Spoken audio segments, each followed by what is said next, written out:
7 o'clock, we will call the town board meeting for August 21st, 2023 to order. First item on the agenda is the approval. Patrick, any changes?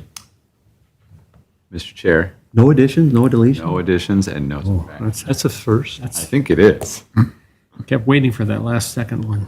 Nope. Thank you. All right, I need a motion to approve the agenda. Move to approve the agenda as noted. Second. All in favor? Aye. All opposed? Motion carries. Item 3 is approval of payment of the bills. Steve, you sign up. I did sign off on the bills. Move to approve payment of the bills. Second. All in favor? Aye. All right, fourth item is approval of the minutes of August 7th, 2023. Board have any changes? Yeah, Mr. Chair, I did have a discussion with, You're not the board. I'm sorry, I'll wait. Oh, go ahead. Thank you. Did have a discussion with Supervisor McCune today regarding a small change in the minutes. Staff has made that change. And what was that change? We dropped, Clarifying a sentence regarding the discussion on snowbird or the lack of Yes. snowbird trash removal rates. so it was actually Town Board Supervisor McCune noted that in our contract with Republic, the town does not have any snowbird rates. The town did have a contract update with the refuse hauler Republic.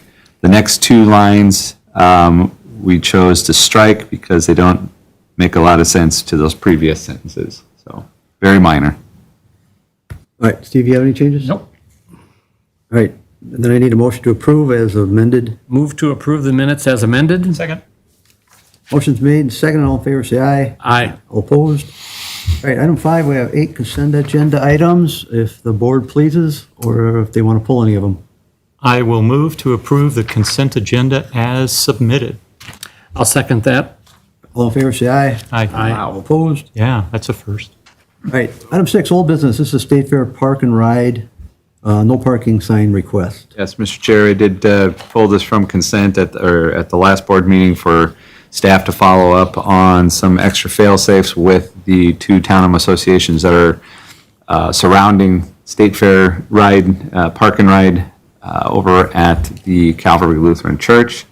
I did get both presidents of both associations to sign off stating that they were representing the whole of their board as well as their associations for no parking along the routes that they submitted to the board for their approval. We're ready to go. So any residents that call will be, Will be put back to the association presidents. Yes. And staff has been given that directive as well. So that was it for that one. Steve, you had an issue about getting response with either title or email, was that done? Yeah, when you- I got it. Yep. Okay, You got it. He said, so I'm good now. All right, so you want a motion on this finally? Yes, please. Starts in 2 days, or 1 day. I'll move to approve the old, I can't get back to it, I'm trying there, so hang on. I'm doing it slowly. Move to approve the request of the South Winds Homeowners Association and Weston Woods Homeowners Association to post no parking signs on Gilfillan Lane and Gilfillan Court and the Minnesota State Fair, to post no parking signs along both sides of Greenhaven Drive from Highway 96 to Weston Woods Way to Calvary Church from August 24th through September 4th. second. Motion made, second, all in favor, say aye. Aye. All opposed? Thank you, gentlemen. All right, item 7 is public hearing, we have none. Item 8, we have a Ramsey County Commissioner, Nicole Freetham. Is it Freetham or Freetham? Freetham. You'd like to come on up to the podium and probably give us an update on what's happening in the county? Do you have a PowerPoint? Oh, all right, that's above my pay grade, you're gonna. Do you want to Evan, can email you- it over? Yeah. I've got my laptop. Or if you have a laptop, you can hook it in here.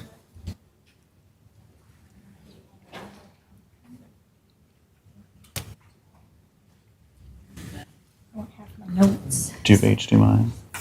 Although there is a. Yeah. Okay. Oh, I can present from here? Yep. Perfect. Is that mic on, Patrick? Yes.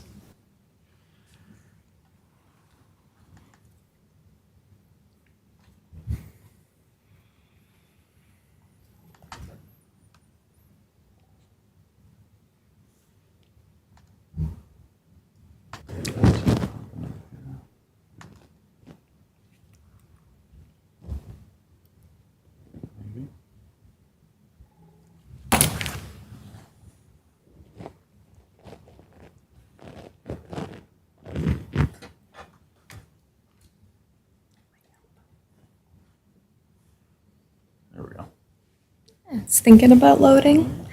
Well, thank you. I appreciate you taking the time to get an update. Just wanted to go around, say hello again. I did this early in 2020 with most of the municipalities in my district. COVID happened. Haven't really had the opportunity since. Oh, it's not showing anything.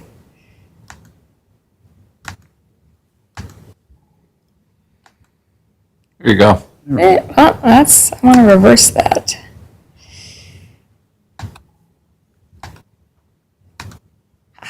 Look at that. Yay, millennials. So now it's my time going around again, letting folks know what we've been up to, what's been going on, some particular projects that might be of interest to folks, and then happy to answer any questions that you have or bring back feedback to my office or to staff. County initiative updates and then opportunities for questions. One thing I like to start with, because sometimes I will get calls from constituents, shared constituents, who might not be happy with something their city or township government has done, and then they call me and ask me to fix it, and I have to explain that I am not their mom or the boss of the city or the township. The Constitution created a federal government of limited powers. All the remaining powers went to states. States create all of the other local governments, so counties might be geographically larger, but we're not the boss. We're a co-equal branch below the state government, so we just have different duties and responsibilities. We're partners.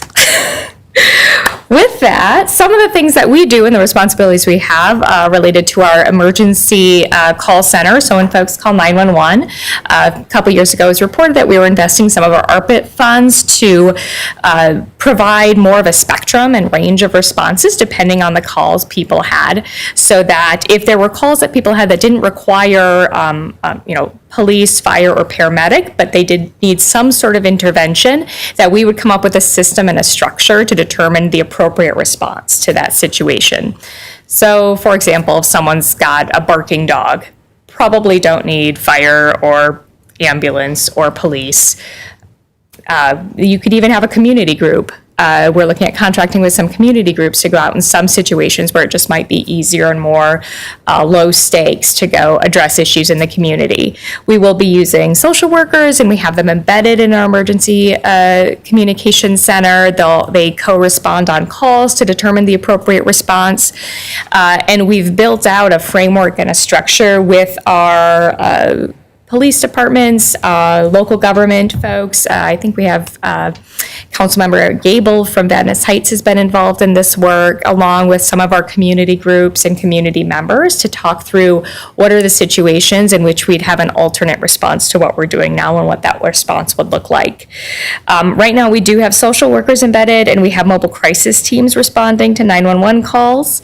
And it's the approach here is, as we build this out, we're going to continue to co-design and revamp the design to make sure that there aren't any negative public safety implications of this.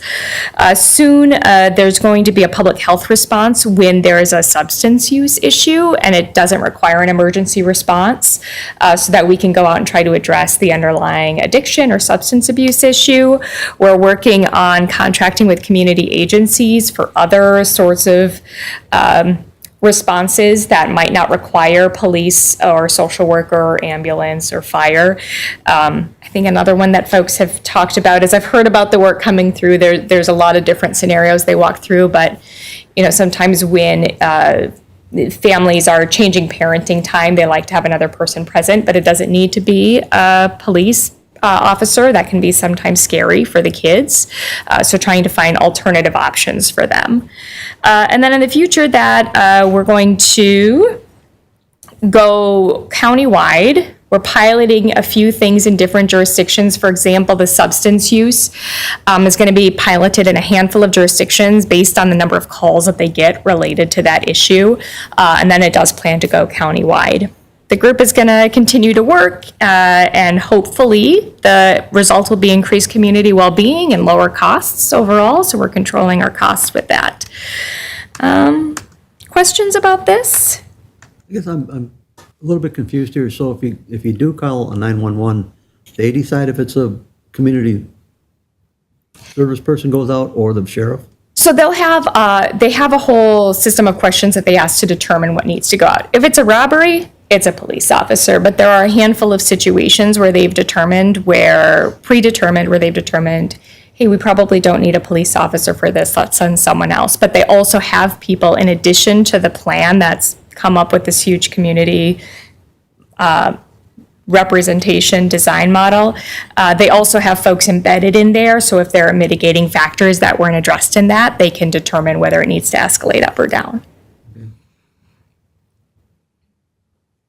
Yeah, I got to take a tour of our emergency communications center a couple of weeks ago. We did in the spring, a few months ago, we did a county-wide staff appreciation event for the work that folks have done over COVID.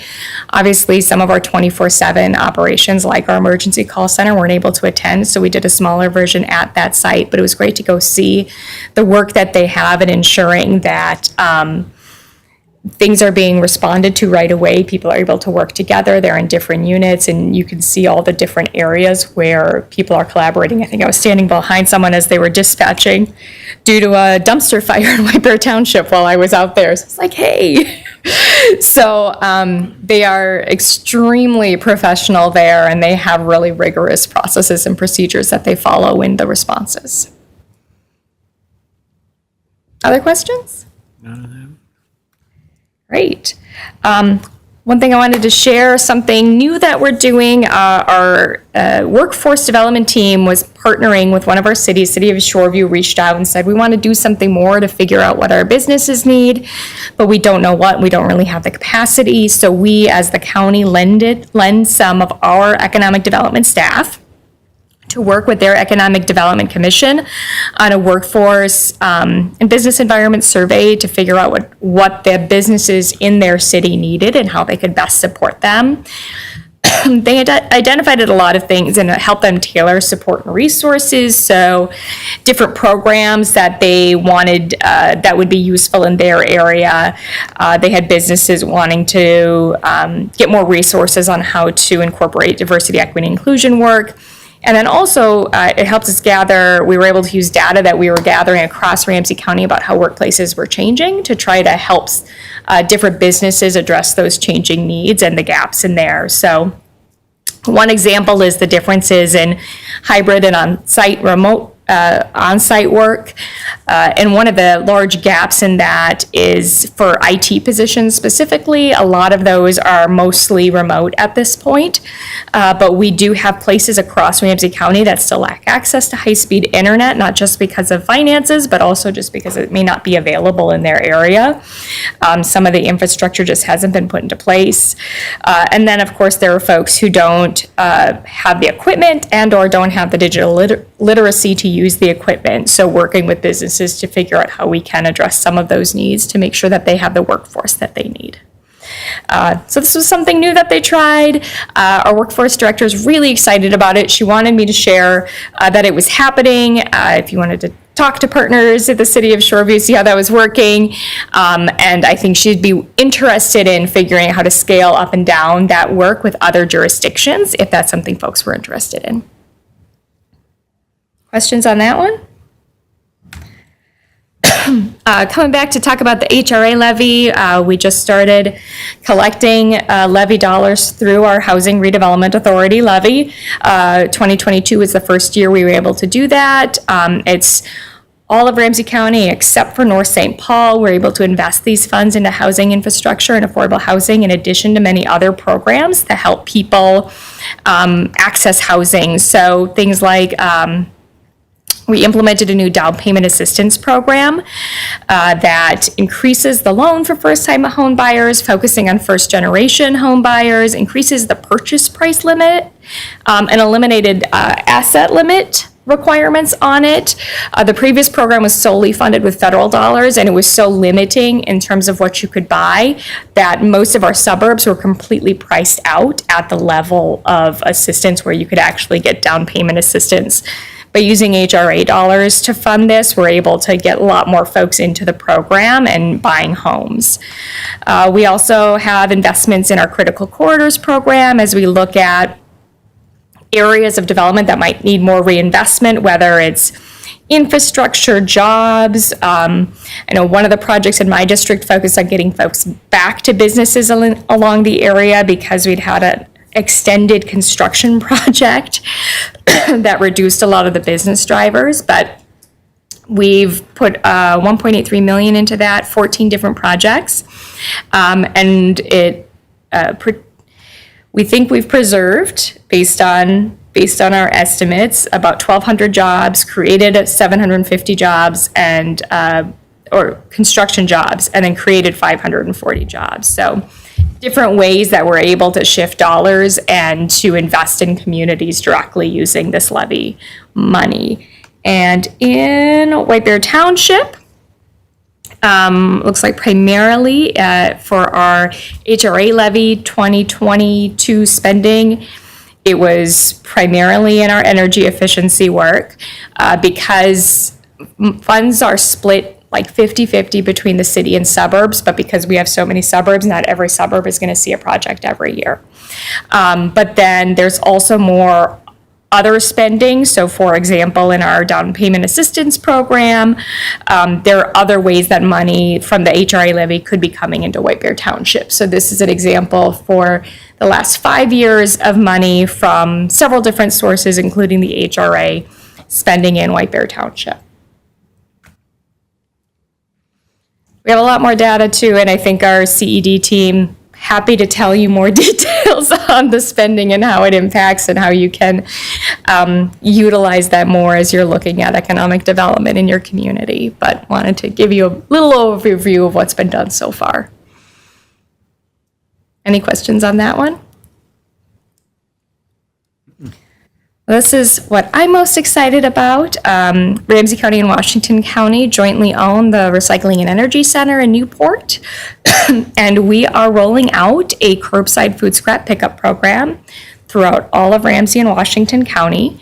We have made updates to our facility in Newport where organics that come in specific bags will be sorted out and able to be removed from our landfill and waste stream. The way it works is as it becomes available to the community, you can order a year's supply of bags. They'll get shipped to you for free. Put your food waste in it, tie a knot in it, throw it in your trash bin. From there, it's once it gets to either our facility or eventually a transfer station, depending on which way your hauler brings it, the food scrap bags will be sorted out.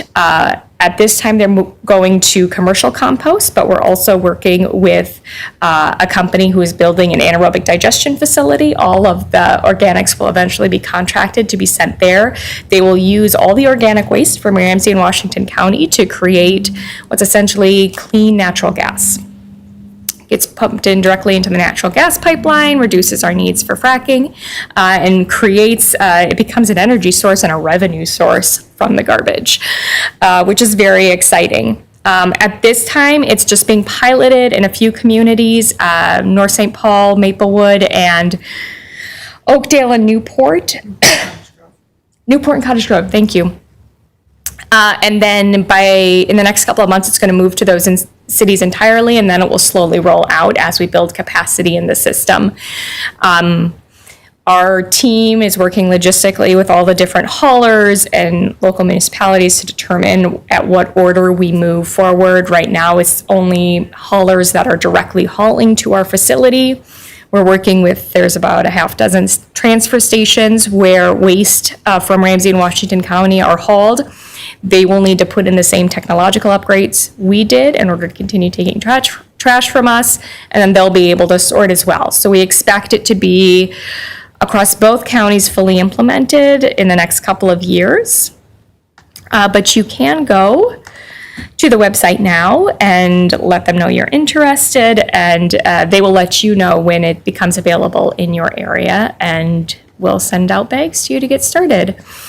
In this pilot program, we're really looking at, how is it working for folks? What other education do they need? Is our equipment working? It's all AI learning robots as they sort the different bags that we've had designed.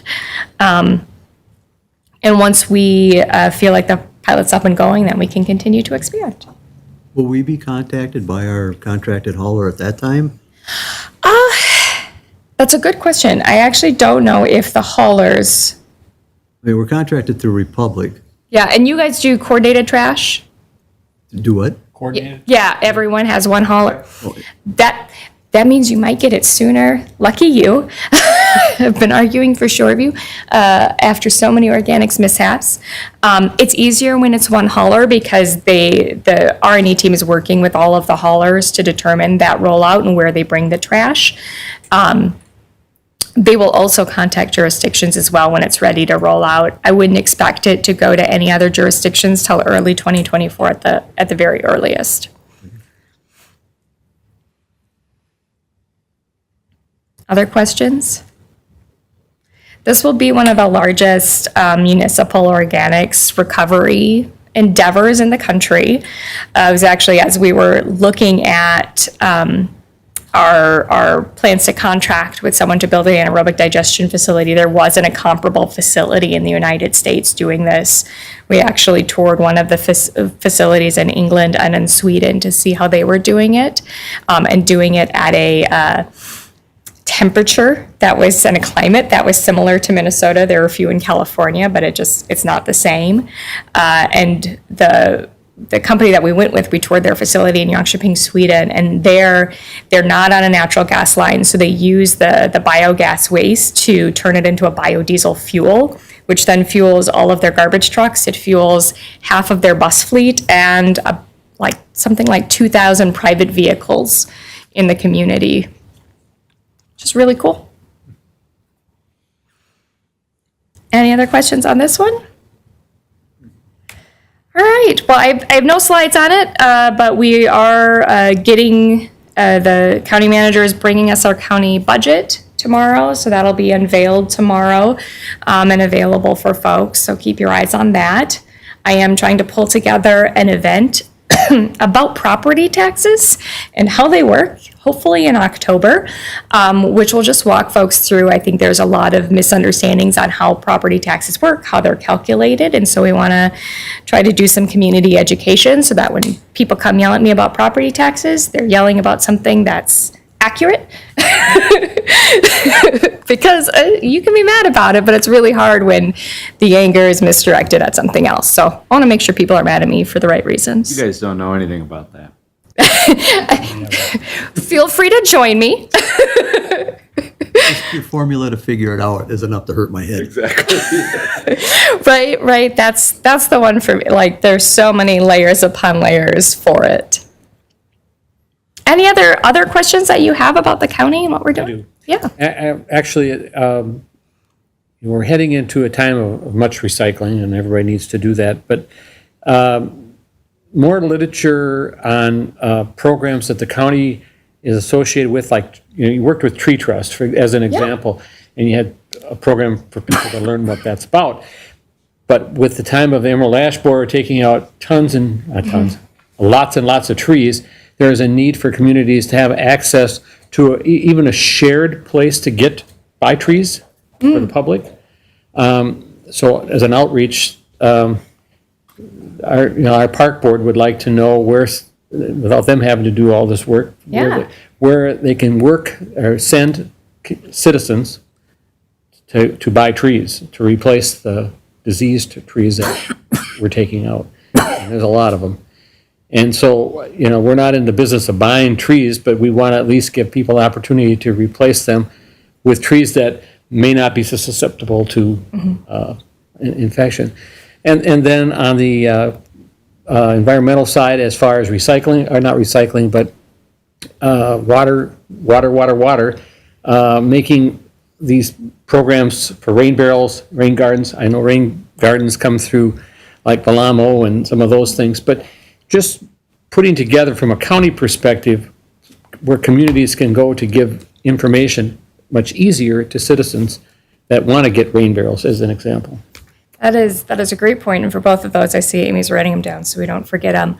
We are working on pulling together an application that you can apply now on a environmental advisory committee. We are building a whole countywide environmental sustainability plan, and one of the pieces of it is green space like that. And I know we had a workshop on it 3 weeks ago, maybe, in the last month or two, for sure. And one of the questions I did ask was for folks who are wanting to convert, are we going to be able to compile those resources for folks? Because I know you can go to your watershed district and get a grant to, eliminate buckthorn and invasive species and plant natives, because I got one at my previous residence. There's the Lawns to Legumes program. There are resources like the Ramsey County, our master gardeners with extension, being able to provide advice or support on how to do it, and then they've got their annual plant sale as well. So there are resources out there, but you have to dig for them. So yeah, I did ask that whatever we do, we have a way to make that easy for folks to navigate and to find those resources at Ramsey County. I think that will help people who want to take the effort to do it on their own. It's best if there is a resource bank, so to speak. And as we move forward with more needs to conserve water, anything dealing with water and water conservation opportunities to help citizens in all the communities would be much appreciated from a county level. No, that would be great. And then, so I do believe, and this is where one of our commissioners presented to the League of Minnesota Cities about our energy advisory plan, but since you are a township, you wouldn't have been there. So I'm wondering if we can maybe connect the staff member who's leading that with you to sort of fill you in and to get any of your feedback as well. So I think we can make that connection as well to make sure your feedback is being received. Scott? No. All right, well, I hate to put you on the spot, but we normally get our updates for road improvements through our Public Works Director. Mm-hmm. Do you happen to know in the next year or so what's happening with our county roads in the township? Oh, I don't. No, it seems like that's a moving target most of the time. And yeah, I mean, I don't have the tip in front of me. Usually once you get within a year or two, it's pretty firm on what's being done and where. But no, I don't have the tip in front of me. If that's something we can, maybe if you can send something to Patrick so we can confirm. Yeah. Because we like to keep our residents updated, especially a lot of people in the township sometimes don't even realize they're on a county road to start with. Oh yeah, that's everywhere. So we get calls about it, and we have to inform them, and it's not our road. But yeah, if you can maybe just at least send something to Patrick, because that's something we could get on our website too. Oh, yeah. I Yeah, can tell you they're gonna be doing that tiny little part of Otter Lake Road that hasn't been done next year. And that's the one from 96 to 9th Street. Yes, I've been waiting for that. My dad's been waiting for it for years now. We hear about Well, it there- often. the larger project that's happening, there's also that, well, it's larger in general, but there's just a small portion in the township. I think you went to that meeting for me. This is the East County line, basically, Yeah. Century Avenue one. Yeah, we've been, You've got that we one. know a little bit about that, and you're right, there's a small piece for the township. Yep. So, So yeah, we'll pull the link for the tip and send it your way. And yeah, when we do our transportation improvement plan, it's like a 5 or 6 year plan. And the ones that are marked for like this year, next year, and maybe the year after are pretty firm. There's stuff that sometimes gets put at the end as sort of a tracking mechanism. For example, the Spine Road for Rice Creek Commons has been 5 years out since I've come to the county. So that's one that'll shift because it's still waiting for a funding stream, but they put it on there to track it, but usually the ones noted within a year or two. And then we do have on our Public Works, on the page on the Ramsey County website, you can go to residents, and I think it's Public Works or Roads and Transportation, and then it has all the active projects and upcoming projects as well, and each project has a project page. So, there's one for County Road J and 35, and that whole interchange that's being done as well. That's the biggest project happening in this area over there. Yeah, well, we just appreciate, because if we get a more of a finite timeline versus that moving target, it's nice to let our residents know. Yeah, and we're also at a place, so as I said, the budget's coming out tomorrow, but there's a lot of new state funding that we can't yet estimate what that's going to be. So we got a lot. There was the new, there's new money coming in for things like roads, but we don't know how much it's going to be, so it's not budgeted. And in that case, it's possible stuff that's programmed farther out could actually move up sooner. But until we start seeing returns on those changes in revenues and figure out how much we're getting, it's hard to determine that. And we tend to take a more conservative approach and only put things in that we actually know we're going to be able to do. All right, well, any other questions, the board? No. All right, well, thanks, Nicole, we appreciate you coming in. Thank you. I appreciate your time and questions, and we'll get back to you on the environmental bits and public works. All right, thanks. Have a great night. Thanks, folks. Thank you. All right, let's move on. We have a couple of town item planums. On Eider Planums? Is that what I said? Town planner items? It's been a long week. Yeah, obviously. Good night. Thank It's you. only Monday. Yeah, I was going to say. All right, first one is Michael Tim, 5210 East Bald Eagle Boulevard. Evan, you gonna take this? He is.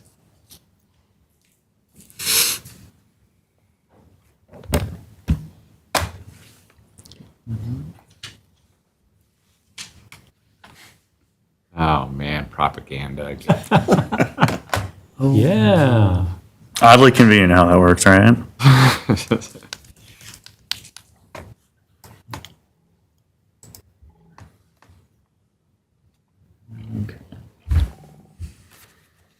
Good evening, board. Our first item is a variance request for a deck. Our applicant has a house here on the corner of Bald Eagle Avenue. He has an existing deck on the roof of his house. On the north side, he is looking to replace his roof. And as part of that project, he's also looking to replace said deck on the house. The new deck would be located roughly in the same spot. The only difference is that it would extend out a few feet beyond the edge of the roof. You see the two columns there for the proposed deck. The two columns here further to the west are for an existing overhang for the entryway of the house. This zoomed in view of the survey does show again the posts that would support the deck and then the existing posts for that overhang for the entryway. This house is on a corner lot, and so both the north property line here and the west property line here are both front property lines. That's where that 35-foot setback comes into play. This house is partially within that front yard setback from both the north and the west line. The current layout of this house and the attached garage here was approved via variance back in 2008. This side was permitted a setback of 22 feet 9 inches when they requested it. When they built it, it came out to, per this survey, a setback of 23.4 feet. The post here for the deck at the nearest point is 23.5 feet, so a little bit further back. It's also the same distance from that west property line. You'll also note portions of the house are much closer than 23.5 feet over here. The nearest point here is about 3.5 feet. So really any way you dice it, part of this house is likely going to be within either this setback or that setback. Just for reference, if you were to have the deck meet setback requirements, you'd probably be somewhere here on the top of the roof or somewhere in the rear of the property. This was reviewed by both the Variance Board and the Planning Commission. The Variance Board reviewed this back in July and recommended approval. The Planning Commission reviewed it as well. They noted it appeared to be in harmony with the comp plan and in harmony with our zoning ordinance. The findings also noted it was a reasonable use. The previous deck did not seem to cause any issues, and it was anticipated that this wouldn't cause any issues as well. They did note the practical difficulties of the unique layout of the site and the property, and that the previous layout was not created by the current landowner. That variance from 2008, when they did approve this current site layout, the house and the garage, they cited the size of the right-of-way being unique compared to other areas in the township. The recommendation you have before you tonight is to approve. There's a number of conditions of approval. Those being that the applicant shall be permitted to build the proposed deck at the setback shown on the survey before you tonight. That the applicant will acquire any other required permits, such as building permits, and that the applicant would pay any fees or escrows associated with this project.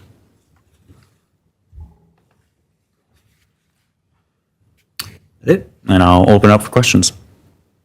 Scott? I think he covered all my questions. Steve? Having heard it at the planning commission and in reviewing it again tonight, I think I've had my questions reviewed and answered. I don't know, this is pretty straightforward. The only thing I was concerned about, if there was going to be any kind of railings or anything that would obscure line of sight, but it doesn't look like anything, so. All right, hearing no other questions, what's the pleasure of the board? I'll move based on the town planner and staff review, approve the resolution for a variance to allow for construction of a deck at a setback of 23.5 from the north and west lot lines with the conditions noted in the material. I'll second that. All right, all in favor? Aye. All opposed? The motion carries. Good luck, folks. All right, moving on. Evan, you got this one, Holiday Station Stores, 5970 Highway 61.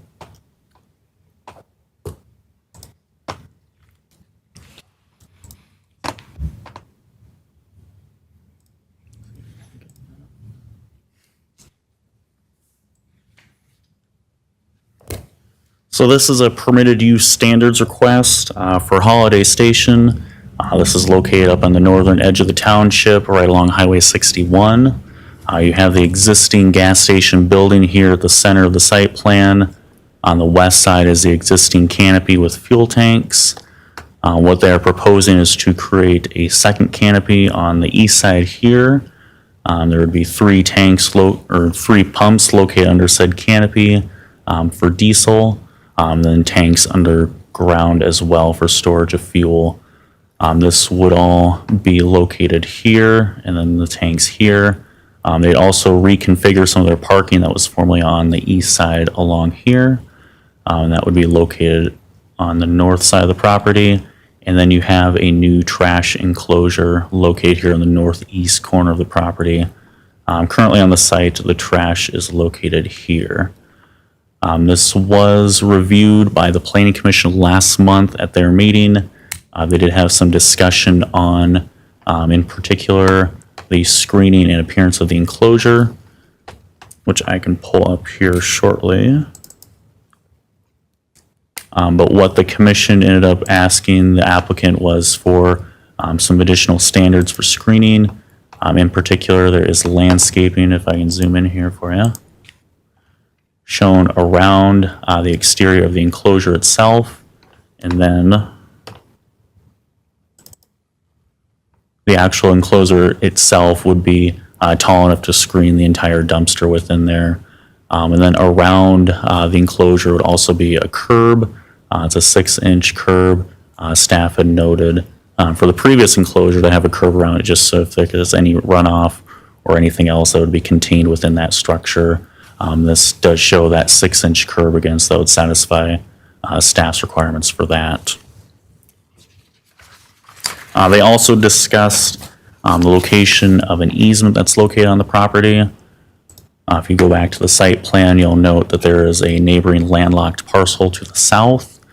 They actually have an access easement through the Holiday Station property up north to County Road J, and so they would maintain that access in the same location, but they did discuss, maybe rearranging the easement if needed, but at this time, it's still presumed to be located going north-south along the east side of the It's property. running north and south now, though? Correct. I'll pull up a site plan showing that as well here.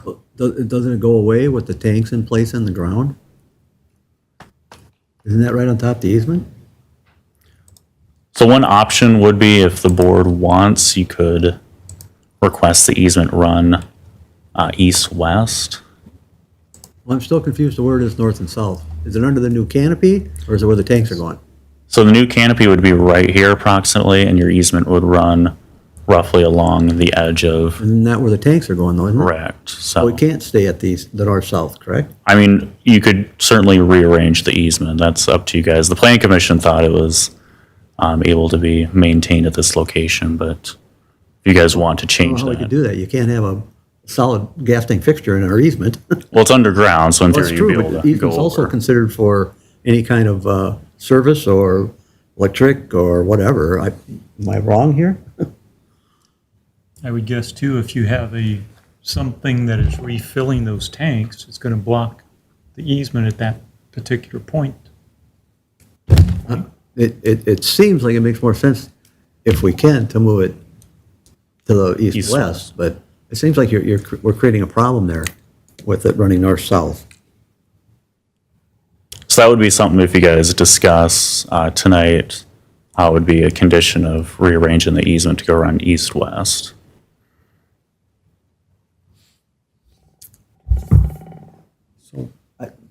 Is that something Public Works would have to look at? Ted? Probably.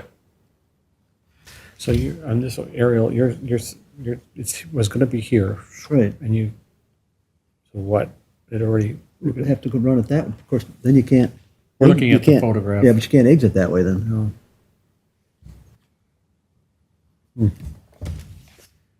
I guess, I assume when you give an easement, it has to be clear of everything. You can't have solid fixtures in it, or am I wrong there? I mean, that's what I would presume. I would be open if you guys want to recommend going east-west to run it that way.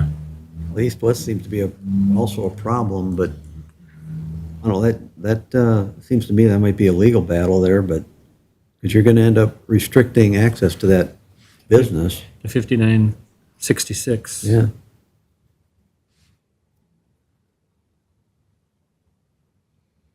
All right, we'll come back to that. What else you got? Apart from that, what you do have is a draft permitted use standards permit. Given this property was developed back in 1996, some of it's been amended over the years, but what you do have includes some of the original conditions, as well as conditions recommended by staff and the planning commission. So in particular, you have the newest plans referenced in there. They also noted the garbage enclosure, some of the details for that we just discussed. The planning commission did note securing any applicable permits from the watershed district. All the other conditions that would be applicable from the previous approval are also remaining in there as well. And then your standard boilerplate conditions of getting any other recommended or required permits, and then following those recommendations as well.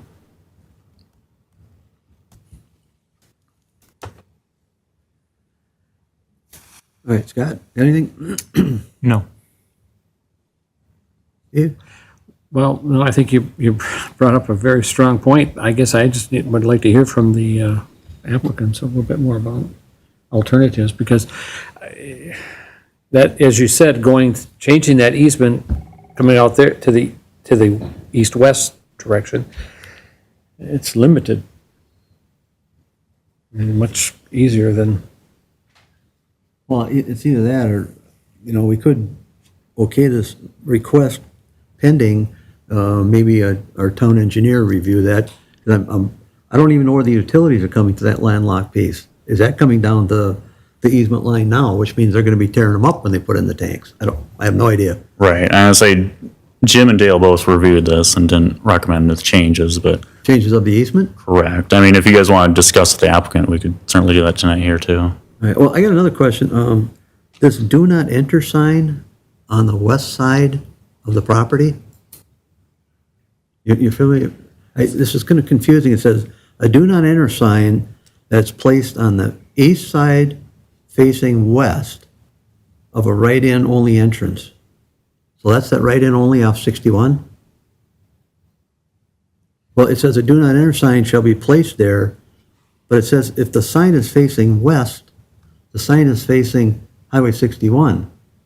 Seems to me it should be facing east, so they don't try to exit that. Isn't that a right-in only?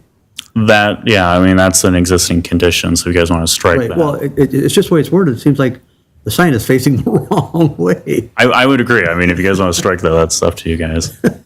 Unless I'm missing- These are conditions for like 1996, so if we want to these are old. update some of maybe them. it was a misprint or something, but it just seemed kind of odd. I had one other thing, let's see, all Our White Bear sign's not being changed, right, the monument sign? Correct. And then, now, are they gonna have an issue with, because now they've got a whole new business on the blind side of the business, this may be a question for you guys, it seems a little public safety minded that you're walking now in front of the car wash to get to the front of the building to pay. And I don't know if this has been reviewed by the fire marshal or whatever, but that may be another question. Otherwise, the board have any other questions? The applicants, you guys are here? You want to come up, just introduce yourself, give your address? Good evening. My name's Matthew Leishout and I'm with Holiday Station Stores. Well, you understand what we're talking about with the easement rates? Yeah, and the utilities are actually on the southern end of the property there. So that's where they come in. So that is strictly just an access easement. So that just needs to remain free and clear on top of the land so they can drive. Okay, and so the north-south easement is strictly to get into that business? Correct, yep. And you feel you've got enough room there now with the canopies and well, obviously you can drive over the tanks, but... Yep. Yeah, so it would just be that small time where the tank's getting filled up where it would be an issue, but... Well, I mean, if our engineers have said that the easement can stay there, I just assumed easements had to be clear of any permanent structures, but... And then you guys don't feel there's a problem with walking out of your canopies in front of the car wash to get to the front of the building? Yeah, not with that one. So that car wash is an in-bay car wash, so the cars are stationary and they're not just going to pull out. They're not getting forced out of like a tunnel. And we'll create a pathway along there for the truck drivers to go into the building. Nice. There will be a painted crosswalk, there'll be signage, that kind of stuff that tries to make that area as clearly defined as an area of travel way for pedestrians to walk past. Sure. Well, then obviously you must have cameras going out there then? Because it's a blind side to the building? I don't think it's any different to any other stop sign. There's going to be a stop sign there, and then if No, I'm talking about just for vehicles gassing up and leaving. It's kind of blind, you don't know that they're there. Because the whole view of the building is facing west. Now you're on the east side with blind traffic going through there? You follow what or am I I? don't think I understand. I think so either. you're talking still about the truck drivers Correct. to the west there. Yep. So there's still enough room for the cars to pass by them. Yeah, there's about 33 feet between the edge of the striped lane to that curb. So that's over the tank over there. All right, Steve, you got anything else? No, what you were really asking is, the position of the station and all the traffic as it currently exists is forward. Forward and So you're west. just saying this now is a new opportunity for fueling on the back, basically backside. I think he was just asking if you're going to have cameras back there so you can see what's going on. For drive-offs. For drive-offs whatever. and things. Nothing to do with, Oh, right. I mean, we get enough calls for drive-offs as it is. I think there might already be cameras back there, actually. I think there is cameras. okay. All right. It doesn't matter to me, but I just think, like I said, we get a lot of calls for drive-offs now, especially with gas so high. And now diesel's really high, so. Yeah.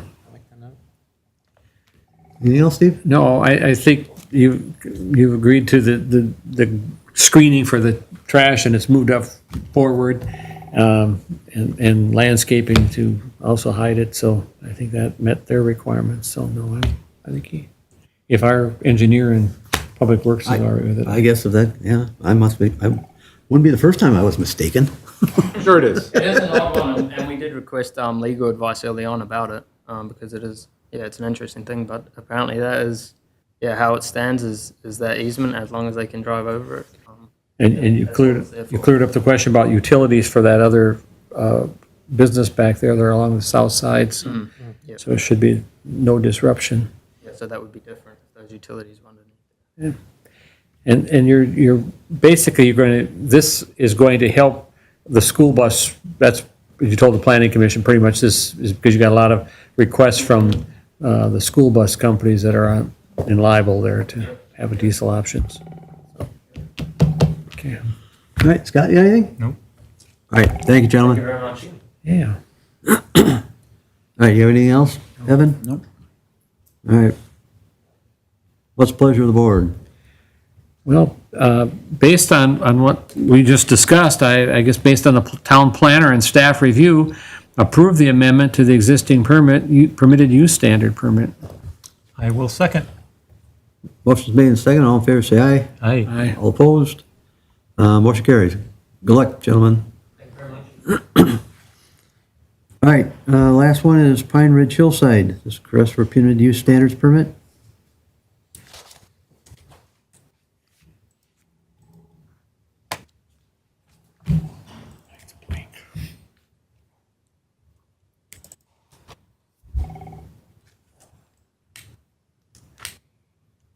Why is my laptop not coming up with it? It takes a while to load those because they're really, Big? yeah, just keep cycling. I think if All you right. go ahead. You guys may be familiar with this project. We had a couple variances reviewed last month here at the town board level, but our applicant is looking to develop this vacant parcel just north here along Otter Lake Road and White Bear Parkway. They're proposing a warehouse use on the site. They have 5 buildings proposed to undertake said use. The site would also have paved parking, primarily here on the west end, and then they would have access off of the parkway here on the south side of the property. This use is proposed as warehouse. That's what it meets under our definitions in the zoning ordinance. The applicant refers to it as flex storage, so kind of a variety of storage type uses, primarily for business, commercial, and industrial customers. Their units are approximately 1,000 square feet in size, a little over, so it kind of is larger than a typical mini storage facility you might see, kind of typical in some of your suburban commercial corridors near the interstate or other major thoroughfares. This site does meet zoning requirements. Again, those variances that were approved last month for impervious surface, building construction, and building height were all approved. So apart from that, all the zoning ordinance requirements are met. Before you tonight is a draft permitted use standards permit, which again has some of those project plans referenced in there for approval. It also notes the permitted use of the site would be warehousing. Any changes would require an amendment to said permit. Some of the other details of the project, they still are finalizing their construction plans. So before they do get a building permit, they would have to submit and get approved stormwater and utility plans by township staff. They would also have to get any other permits required, whether that's from us, the county, or the state. And then again, just like any other permit, we would require them to pay any fees or escrows associated with this project. Now I'll open it up for any questions. Did the soil tests ever, were the soil tests ever finalized? I haven't seen the final. I know they were doing that last time we had reviewed their project, so I'm not sure if those results are finalized yet. Does it normally take that long? I would think probably any day they would have it finalized if they haven't already, so. About the design components that the board was concerned about.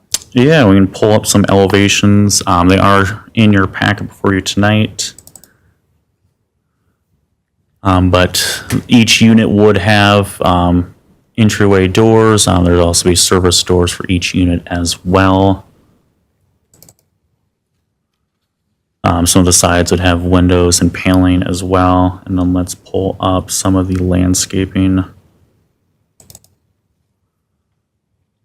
They propose have plantings along the southern end. There's some existing plantings they would try to maintain as well. There'd be some plantings along the north side as well. The easement along the north and east side of the property notes that they can't have any landscaping, so they avoided planting there. And then some of their renderings their staff prepared kind of showed what it would look like once completed. So you've had a couple different tones for materials, and then again your landscape. Just a little bit, Evan. Sorry.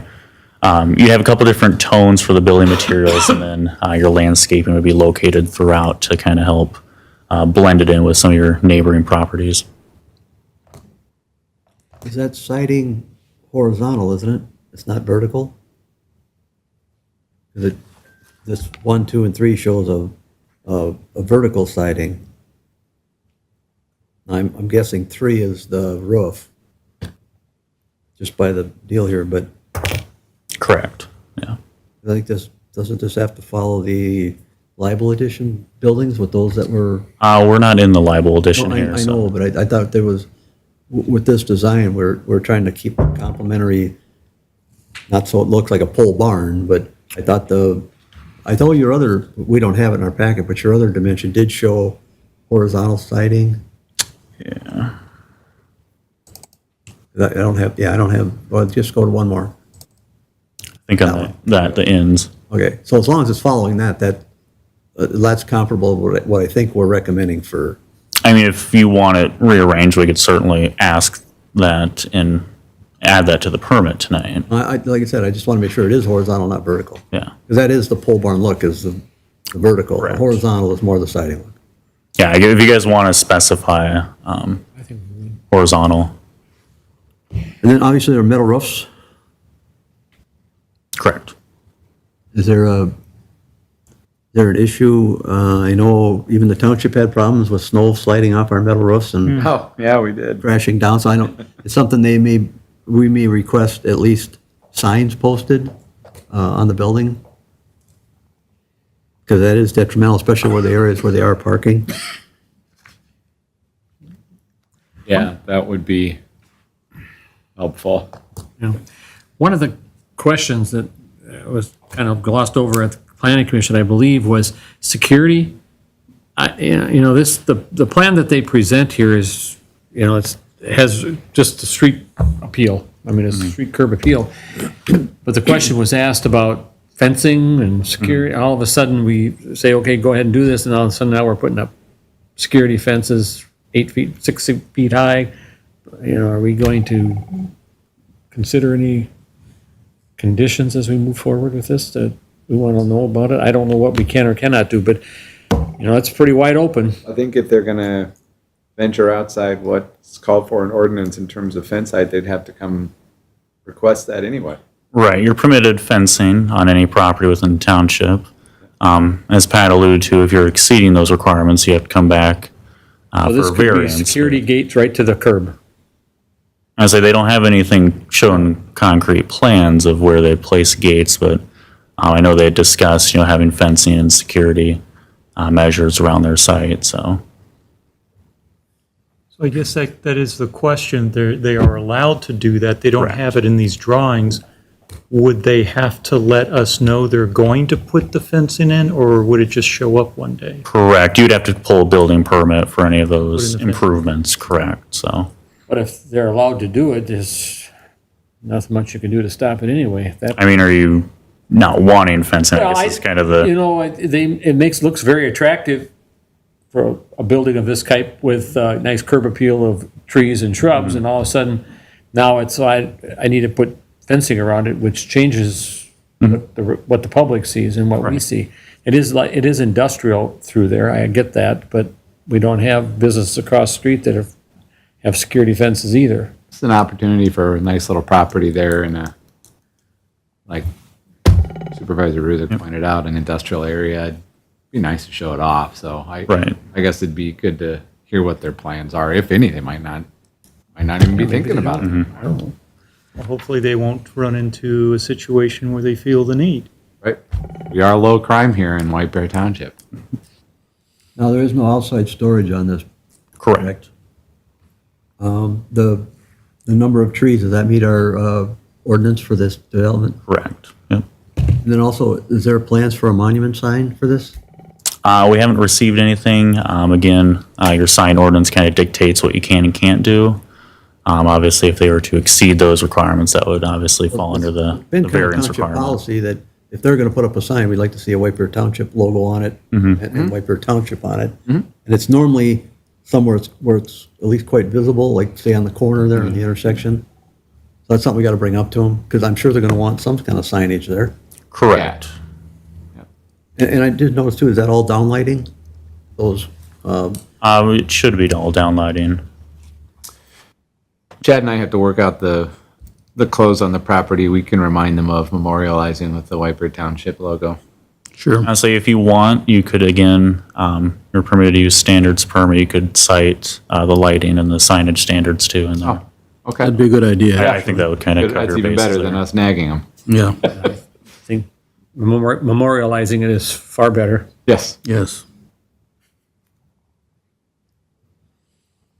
Outside of that, all right, Scott, you got any other questions? Nope. Steve? no.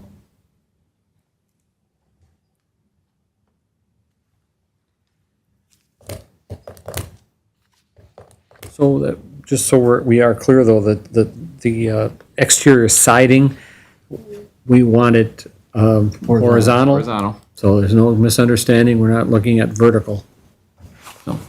Yeah, so it sounds like 3 things you'd want to add would be the horizontal siding, no vertical siding, down lighting throughout the site, and then Signage. signage to have either the township name or logo or both, it sounds like.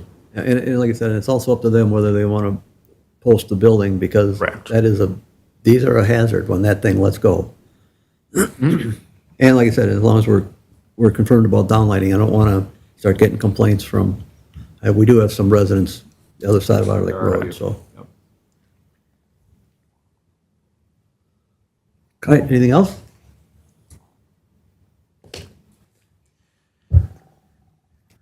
What's the pleasure of the board? Well, based on the town planner and staff review, approve the permitted use standards permit with the additions that we added tonight? 3. The three additions we added tonight? I will second that. All right, motion made second, all in favor, say aye. Aye. Aye. All opposed? Motion carries. All right, item 9, we have no added agenda items. Item 10 is open time. We still have some folks out here. Want to get up and get your 5 minutes of fame on camera? Nope. One or two? All right, I need a motion to receive agenda materials and supplements. So moved? Second. All in favor, say aye. Aye. All opposed? I need a Thank you, motion to gentlemen. adjourn at 8:02. So move. Second? All in favor? Aye. Aye.